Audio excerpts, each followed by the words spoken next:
ser assim, né? Então, o Elvis está falando isso, eu acredito que porque tem muita gente que vê um filme lacrola e ele não consegue descrever o que é que tá incomodando. O cara Exato, assiste só o acha filme, estranho. ele isso aí. sente que tá uma merda, mas ele não tem o detector, entendeu? Ele não... Por que eu não gostei desse filme? Por que tá uma merda? E só voltando um pouquinho na coisa que o Miorin tava falando ali porque o pessoal costuma dizer que quem lacra não lucra, e vocês já devem ter ouvido essa frase 200 vezes. Mas se o que o Miorin está dizendo agora estiver correto, e se eu entendi o que ele está falando, para que o lacre lucre, basta que apenas o lacre exista. Sim. É mais Exatamente. ou menos isso, não? Eu vou te dar porcentagens, tá? Eu acho que a melhor forma de te mostrar isso é porcentagens. A Disney, ela tem vários acionistas. E eu vou comentar um pouco aqui quem são os acionistas e a porcentagem deles e como eles estão posicionados aqui, ó. Um instante. Ó. O Sam falou uma coisa legal ali no chat, ó. Então a agenda woke é uma espécie de propina como a Lei Rouanet. Faz sentido você falar. Olha, Rouanet, nós temos no Oscar, Pureza, já uma lista, uma agenda woke para os filmes concorrerem. Isso já é realidade. Teve um cara que hoje no Twitter, ele fez uma publicação falando, Divertidamente 2 bateu o recorde de publicação, não sei se vocês viram, de público, bateu o recorde de público. Sim. E postou uma foto do cinema com 300 horários e 300 salas, querendo justificar que o Divertidamente só bateu esse público porque tinha muita sala disponível, que se um filme brasileiro tivesse a mesma quantidade de sala, também ia bater esse número, entendeu? Ele quis fazer essa... se o filme brasileiro tivesse 300 horários, com certeza ele ia bater o mesmo recorde de público do Divertidamente. Esse é o tipo de jeito que você pergunta 10 filmes brasileiros, ele não sabe listar. Aí tu vai ver, o filme brasileiro é sempre a mesma pauta, sempre o mesmo assunto, sempre a mesma coisa. Giga, números da Disney. Opa, desculpa aí. Dá os números da Disney. 6,7% é da BlackRock, 8,3% é da Vanguard. As duas são ISG. Isso significa que 15% da Disney hoje, e eles são assim muito maiores do que qualquer outro acionista, pertence a grupos com pautas ESG que usam os filmes para dizerem para os grandes fundos que, olha aqui, a minha porcentagem de financiamento ESG que eu tenho que fazer, ela foi feita aqui na Disney. Então, veja que o prejuízo já foi colocado, por assim dizer, em termos monetários há muito tempo. É indiferente se o filme vai lucrar. Sim. Porque é um investimento maior, que é uma porcentagem muito, muito pequena de uma... Hoje, 20% das ações em bolsa americana estão detidas por algum fundo. Isso... E esses fundos todos são controlados por ESG. Então...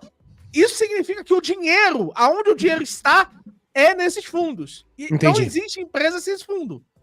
Sacou? Entendi. É isso. Sim. Ô, Giga, importante dizer aqui também, tá? Teve uma pergunta aqui no chat, que eu tô acompanhando o chat aqui do lado, tá? Claro. E teve alguém que perguntou, não sei se o pessoal confundiu, eles disseram, então ESG e woke é a mesma coisa? Não é a mesma coisa, tá? Não é a mesma coisa.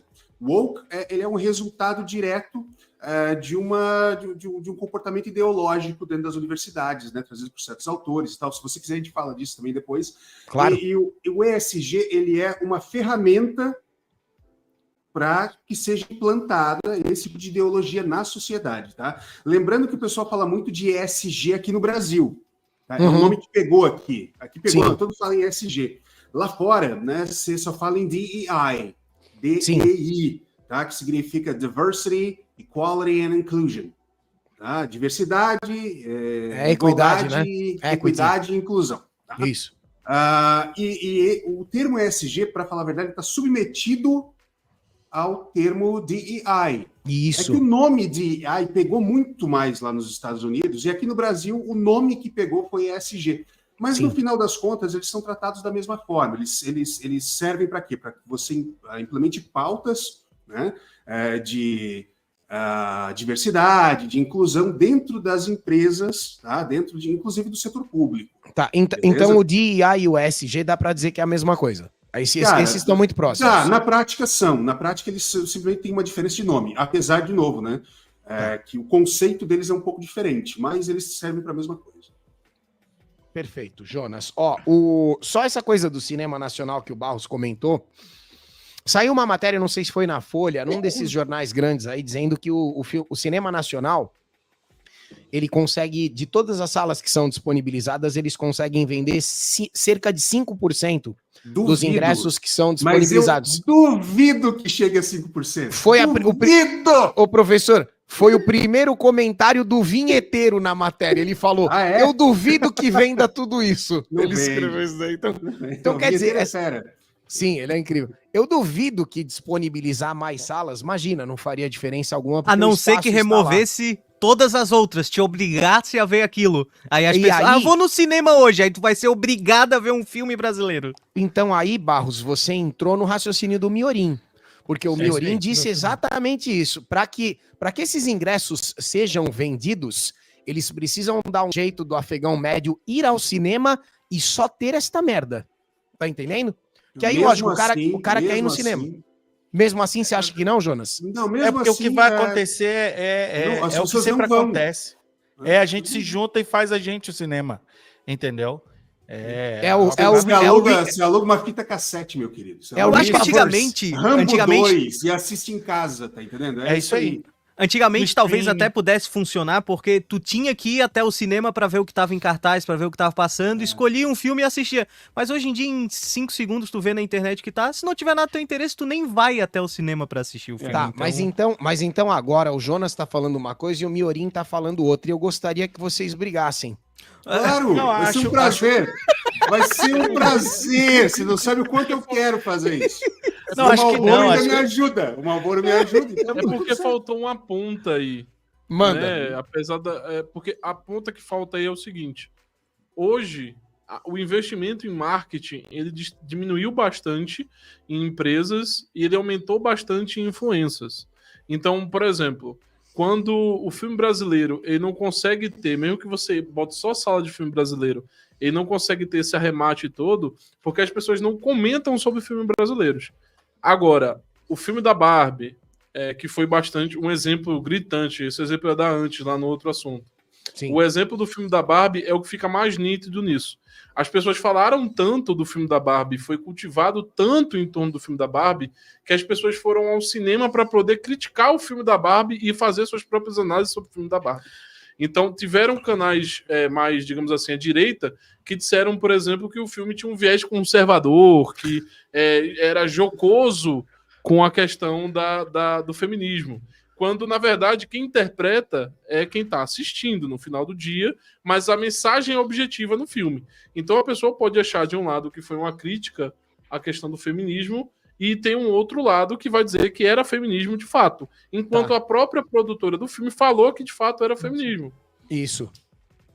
A própria diretora. Isso aí. A própria diretora, e se você for fazer uma pesquisa sobre a própria diretora, ela é uma pessoa, sim, feminista, declarada, participante. É uma pessoa que tem sua posição. Então, muitas pessoas, e esse é o viés mais forte, muitas vezes, do cinema, elas querem interpretar o filme melhor do que o próprio cara que escreveu o filme em questão. Então, uma grande parcela da acessibilidade e da vontade de assistir o filme é a grande divulgação que não somente o lado a favor faz, mas o lado contrário também o faz. Então, os canais, nos gerais, no YouTube, vivem muito mais de crítica, e vocês sabem disso, um vídeo criticando alguma coisa dá muito mais visualização do que um vídeo falando bem. Claro. Um vídeo falando bem nem sempre prospera tanto, mas um vídeo criticando prospera bastante. Então tem essa linha, e aí sim entra a questão do dinheiro. A gente pode dar exemplos aqui de canais que fazem isso ativamente. Um exemplo disso é o Jovem Nerd. O Jovem Nerd, ele vai lá e ele faz publicidade, fala bem dos filmes específicos sobre aquele tema que eles querem trazer. E acidentalmente, o Jovem Nerd também é um canal que recebe bastante patrocínio. Então, talvez pela grandíssima qualidade que eles têm. Então, existem essas posições sobre... Bota no chão. Não, mas aí eu pergunto o seguinte, então, tá? Você achou que eu ia brigar por causa disso? Eu concordo plenamente. Tá? E só tem que fazer um adendo. Que pena que tu concorda, professor. Cara, a gente tem que fazer, só vou fazer um adendo. Barbie é assim, é uma personagem que há décadas, né? Ela vem influenciando a vida de meninas aí de todas as idades, cara. Então tem esse pequeno detalhe, então é mais fácil promover um filme assim. E também tem a Margot Robbie, né? E onde a Margot Robbie vai, a galera vai também. Eu também quero assistir a Margot Robbie. Né, cara? Então, uma coisa que precisa ser dita. Uma coisa que precisa ser dita é que a vibe agora, o que eles estão fazendo, não é mais produzir títulos novos. Então, vocês que sabem de jogos, por exemplo, existe uma remasterização em cima dos jogos antigos. Sim. E hoje a tendência é cada vez mais ter uma remasterização. Isso aconteceu com o Senhor dos Anéis, isso vai acontecer com outras obras, isso aconteceu, por exemplo, com a Barbie. A regra vai ser uma remasterização dos filmes. Já que a gente não consegue botar nada novo, então vamos pegar o antigo e vamos refazê-lo. E isso sim da bilheteria. Por exemplo, Elvis, você falou, não, eu vou criar uma coisa aqui do zero. A Disney vai te fazer uma proposta muito cara. Em determinado momento você vai pegar essa proposta muito cara, na hora. Aceitar a proposta muito cara e ela vai fazer a edição 2 com uma galera, porque a galera vai assistir e ali tem todas as pautas. Então não tem pra onde ir. Sim. Só uma coisa. Você ia falar, Elvis, perdão, manda. Não, fica à vontade, manda ver. Não, eu ia falar, assim, falando ainda da Barbie, ok? Já que vocês entraram ali, o chat tava perguntando também. O Giga gostou, né, do filme, eu sei. Adorei. Odiei esse filme. Esse foi um dos mais difíceis de terminar no ano passado. Mas, do ponto de vista do consumidor, Jonas, Elvis também e os meninos, vocês acham que seria um exagero afirmar que foi uma propaganda enganosa? É um exagero falar isso? Da primeira vez, sim. Depois, não. Chega uma hora que você já espera isso. Tem um determinado momento a partir do qual é esperado que assim seja. Você mas Miorim, diretores. A Mattel impediu que a Greta Gerwig falasse que o filme era feminista. É disso que eu tô falando. Mas o primeiro, isso sim. O trailer, aquele trailer que saiu dela quebrando as bonecas e meio que uma revolução já tinha ficado um pouco... Dava pra ter uma noção mas isso é simbolismo. Mas o lance não é isso. Nesse momento. O primeiro momento é o momento de choque. O primeiro momento é o momento de estranheza. O primeiro momento é o momento da propaganda falsa. O segundo momento é o momento em que você já torce pra não ter tanta lacração assim. Sim. Essa é a noção. O movimento woke é um movimento de dessensibilização. Tá, mas, Miorim, sabe por que eu tô falando isso? Completamente aplicando o remédio, você vai deixar de sentir um sabor. Tá. Não, tudo bem. Eu tava dizendo isso porque, assim, eu me lembro que na época não foram poucos os vídeos de mãe saindo do cinema puta. A mãe brava com as crianças, tudo nervoso, porque eles entraram no cinema achando que iam ver uma historinha de amor da Barbie e o Ken. Ô, Giga, o filme não é pra criança e teve um site gigantesco aqui, que tem canal no YouTube, eu não vou dizer o nome, o Omelete, falou, inclusive... que o filme era para criança e depois eles apagaram. O Macho Geek tem um vídeo e o legal é que na época que o Macho Geek fez o vídeo, ele mostrou, só que depois os caras apagaram o vídeo. Então, tem lá no Macho Geek a prova que os caras falaram que o filme era para criança. E não era para criança, pô. O filme é um filme para, sei lá, acho que era 14, 15 anos, 16 anos. Uma coisa assim, sabe? Sim. Isso é terrível, velho. Terrível. Mas essa enganação tem tempo. Essa enganação tem tempo para acabar. É isso que eu tô tentando explicar. Não dá para manter isso para sempre. O lance é preciso expor o máximo de público possível ao máximo dessas pautas.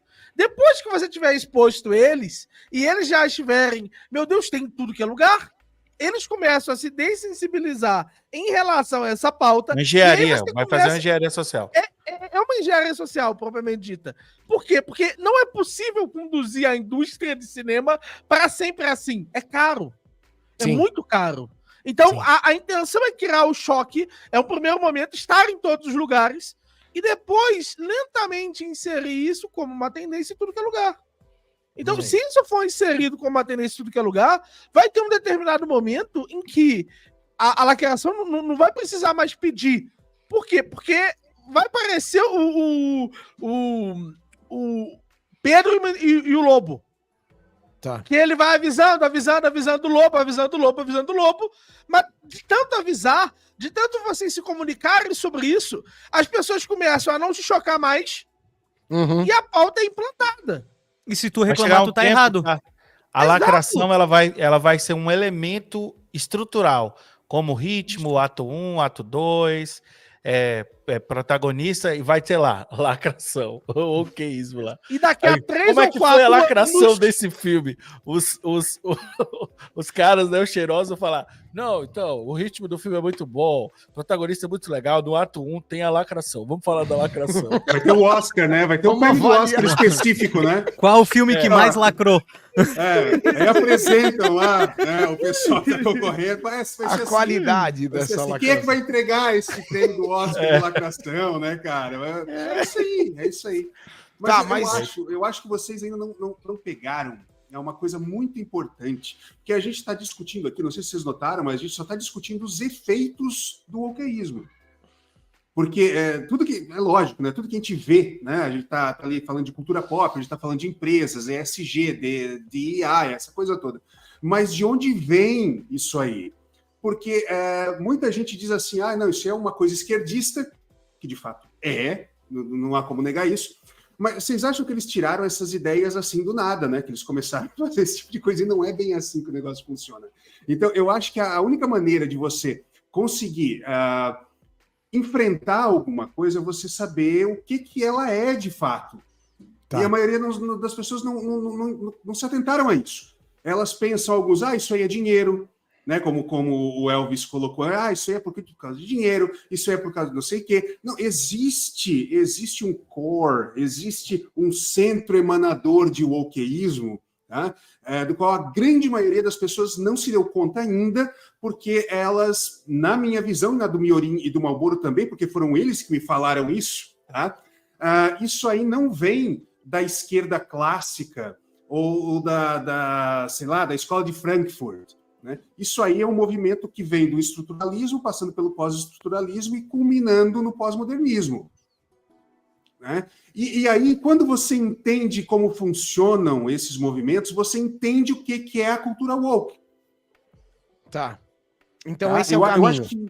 Há uma briga, né, do esquerdista mais raiz com esses identitários. Há uma discussão, para vocês terem noção, o Elvis falou tudo. Cara, um comunista marxista-leninista, ele olha para o movimento woke e ele não gosta do movimento woke. Exato. Tá? Ele pode até... isso. O movimento comunista, ele pode até, por causa da dialética do pensamento comunista, ele dizer, não, eu preciso desse cara como meu aliado agora, porque ele está me ajudando em alguma coisa. Mas a partir do momento que ele não servir mais para o movimento revolucionário, isso aí, ele vai ser, sabe, colocado já aconteceu fora. isso, né?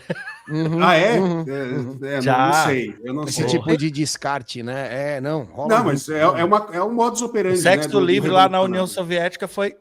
sim. Não, você corta. Começou com putaria aqui, não vai rolar, né? Isso, não vai rolar. Isso aí não vai rolar. O que acontece? Você tem que entender o que é o estruturalismo, o que é o pós-estruturalismo, o que é o pós-modernismo, cara. Por quê? Porque isso aí é muito mais um fenômeno linguístico, inicialmente, do que qualquer outra coisa. E aí você entende por que vocês acham que a luta... Pensa bem, a gente está comparando aqui com comunistas e socialistas, né? O que o socialista quer? O que o comunista pretende? Ele quer uma revolução armada e tomada do Estado para a implantação do novo regime. Perfeito. Isso que ele quer. Sim. Né? Sim. E ele a tomada dos meios de produção. É isso. Ele é necessariamente um especulador gnóstico, o Marx da vida, né? Por quê? Porque ele forma uma nova sociedade na cabeça dele, a sociedade comunista e tal, e ele quer implantá-la na sociedade. O woke não é isso. O woke não é isso. Ele busca simplesmente a desconstrução, a destruição, se você preferir, de toda a cosmologia social. É isso que ele pretende.